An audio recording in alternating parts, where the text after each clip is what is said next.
Alors cette deuxième méthode, elle est très simple et elle va nous permettre de déterminer la masse volumique d'un cristal.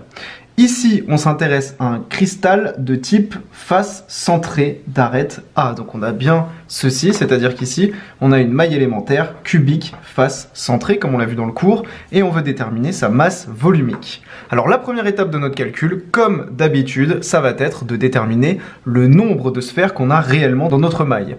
Alors comme je te l'ai dit dans la première méthode, les sphères dans les coins comptent pour 1/8 et les sphères sur les côtés comptent pour 1/2. On a 8 sphères dans les coins, donc 8 fois 1/8 plus, et on a 6 sphères sur les côtés dans le cubique face centrée, 1 en haut, 1 en bas, 1 à droite, 1 à gauche, 1 devant et 1 derrière. On en a donc 6 qui valent 1/2.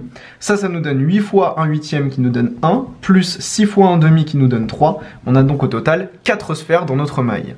Maintenant qu'on a ça, et qu'on sait que notre masse volumique, c'est la masse des sphères sur le volume total de la maille, et ben on va calculer la masse de ces sphères, tout simplement. Pour ça, on va regarder dans les données. On nous donne la masse molaire et le nombre d'Avogadro, et on l'a vu en seconde, la masse en chimie, c'est égal à la masse molaire sur le nombre d'Avogadro. C'est-à-dire que petit m est égal à grand M sur Na. Donc ça, si tu t'en souvenais pas, il n'y a pas de souci, mais il faut bien le noter car c'est très classique dans les exercices sur les cristaux.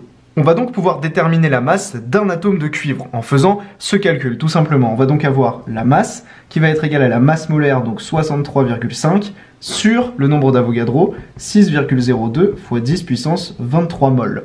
Et ça va être égal à la calculatrice à 1,05 fois 10 puissance moins 22. On va donc avoir 1,05 fois 10 puissance moins 22 grammes, car ici, on voulait déterminer la masse.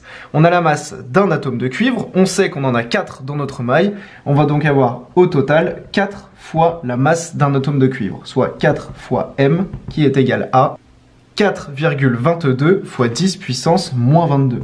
4,22 fois 10 puissance moins 22 grammes. On a des valeurs toutes petites, mais ici ça correspond à la masse d'un atome de cuivre. Donc je te laisse imaginer, c'est rien du tout, c'est infime, donc c'est pas du tout incohérent d'obtenir des masses de cet ordre de grandeur. Maintenant qu'on a la masse des sphères, et ben on va pouvoir faire le calcul de la masse volumique. On le rappelle, on a vu dans le cours, la masse volumique c'est égal à la masse des sphères sur le volume de notre maille, tout simplement. On sait que la masse des sphères, comme on en a 4, c'est égal à 4,22 fois 10 puissance moins 22 grammes sur le volume de la maille, qui est égal, comme on l'a vu dans le cours, toujours à A au cube. Et dans les données, on nous donne la valeur de A qui est égale à 3,6 fois 10 puissance moins 10 mètres.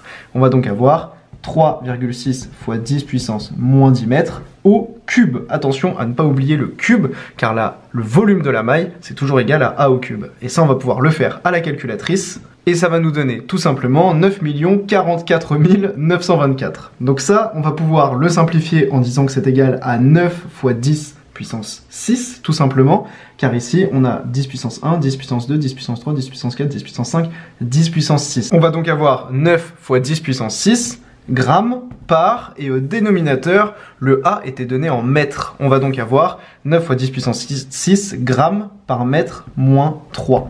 Et comme on l'a vu dans le premier chapitre, on a fait un petit point sur les conversions, ceci est égal à 9 grammes par centimètre moins 3. Car pour passer des centimètres moins 3 au mètre moins 3, on a un facteur 10 puissance 6. Et pour passer des mètres moins 3 au centimètre moins 3, un facteur 10 moins 6.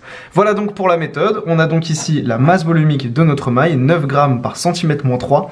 Et les étapes de calcul étaient très similaires à la première méthode. Déterminer le nombre de sphères, déterminer la masse des sphères et non leur volume cette fois-ci, et enfin faire le calcul de la masse volumique.